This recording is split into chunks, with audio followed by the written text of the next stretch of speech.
In our last topic, we saw that we need to help our children learn to avoid the dangers of riches. The riches of this earth are very temporary, and in contrast, the rewards of the Lord are eternal. That's why we want to help our children learn to place their focus on the things that are eternal instead of the temporary things that will only last for a short time on this earth. It requires patience to keep our eyes on the things that are eternal, because the rewards do not come immediately. As a result, one of the things we want to show our physical and spiritual children is why it is important to learn to be patient. That will be the focus of our topic today. James 5:7-8 says, "Therefore be patient, brethren, until the coming of the Lord. See how the farmer waits for the precious fruit of the earth, waiting patiently for it until it receives the early and latter rain. You also be patient. Establish your hearts, for the coming of the Lord is at hand." In 1 Corinthians 13 verse 4, we learn that the first characteristic of love is patience. Here we see that James tells us how long we should be patient as Christians. He reminds us that we are to be patient until the coming of the Lord. This same word is used in 1 Thessalonians 5 verse 14, where we read, "Now we exhort you, brethren, warn those who are unruly, comfort the faint-hearted, uphold the weak, be patient with all." Here we see that we are to be patient with all. And this means that we are to be patient with all people, whether or not they are Christians. Since the previous verses talk about the rich, we are to be patient with others even when they take advantage of us.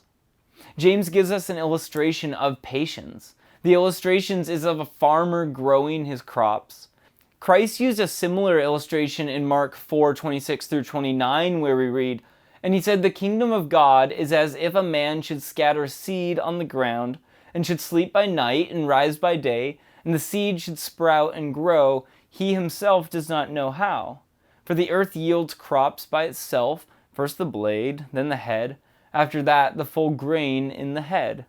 But when the grain ripens, immediately he puts in the sickle, because the harvest has come." A farmer waits many months after he plants the seed before he's able to harvest the crop. He has to show patience while he waits for the seed to grow and the fruit to develop. James adds one additional thing to this illustration. He points out the fact that the farmer has to wait for both the early rain and the latter rain. In the land of Israel, the farmers would plant their crops in the fall, so they would get the early rains that came in October and November, and that was the rain that caused the plants to grow. Then the later rain came in March and April. It was these later rains that caused the fruit to form and mature on the plants. Without the later rain, there would be very little fruit. The fruit would be very small. And as a result, the farmer had to wait until he got the later rain as well as the earlier rain. Just like the farmer, we are to be patient as we wait for the coming of the Lord.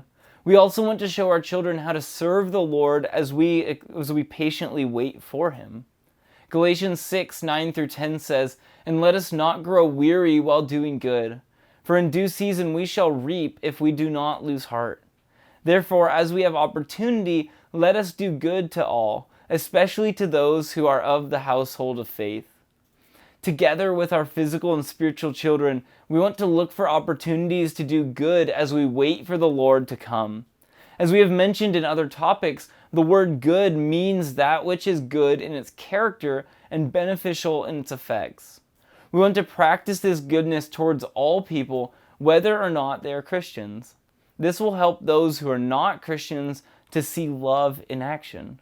It will help us to function as a body as we minister to Christians. We are also told to establish our hearts. The word that is translated establish means to strengthen or to make firm. The word is used in 2 Peter 1:12-13, where we read, "For this reason I will not be negligent to remind you always of these things, though you know and are established in the present truth. Yes, I think it is right, as long as I am in this tent, to stir you up by reminding you." Peter knew that the Christians to whom he was writing were established in truth, and he wanted to keep reminding them so that they would continue to stand strong. In the same way, we want to help our physical and spiritual children continue to stand strong in the Lord and his word. As we minister to our children, we want to help them to follow the instructions of 2 Thessalonians 2, 16 through 17, where we read, "Now may our Lord Jesus Christ himself, and our God and Father, who has loved us and given us everlasting consolation and good hope by grace, comfort your hearts and establish you in every good word and work." The Lord wants both us and them to have an effective ministry both by our words and by our works, because the Lord is coming soon. We're also told to avoid one thing as we wait for the coming of the Lord. James 5 verse 9 says, "Do not grumble against one another, brethren, lest you be condemned. Behold, the judge is standing at the door." The word that is translated grumble means to groan or to complain against each other. Philippians 2:14 through 16 says, "Do all things without complaining and disputing, that you may become blameless and harmless children of God without fault in the midst of a crooked and perverse generation, among whom you shine as lights in the world, holding fast the word of life, so that I may rejoice in the day of Christ, that I have not run in vain or labored in vain." We want to help our children learn to shine as lights in a world that is full of complaining. We will know that our lives have made an impact as we see our children shine as lights by sharing the word of life.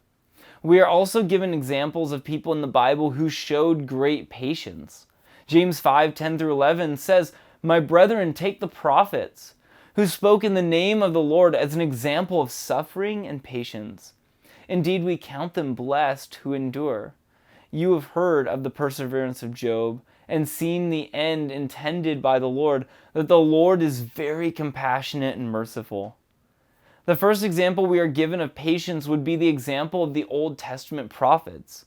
Hebrews 11:35 through 37 gives us a short summary of what the prophets suffered when those verses say, "Women received their dead raised to life again, and others were tortured, not accepting deliverance, that they might obtain a better resurrection. Still others had trial of mocking and scourgings, yes, and of chains and imprisonment. They were stoned, they were sawn in two, they were tempted, were slain with the sword. They wandered about in sheepskins and goatskins, being destitute, afflicted, and tormented." In spite of what they suffered, the prophets showed patience and endured all of these things. And the second example is the example that was given by Job. One day, Job learned in just a very short period of time that all his oxen and donkeys were destroyed, all his sheep had been burned up, all of his camels had been stolen, and all 10 of his children had been killed. In spite of what he had just suffered, Job 1:20 through 22 says, "Then Job arose, tore his robe, and shaved his head, and he fell to the ground and worshipped. And he said, 'Naked I came from my mother's womb, and naked I shall return there. The Lord gave, and the Lord has taken away. Blessed be the name of the Lord.'" In all this, Job did not sin nor charge God with wrong. Here we see that Job accepted with patience what God had allowed Satan to do in his life. Later, Satan was allowed to cover the body of Job with boils. Then his wife told him to curse God and die.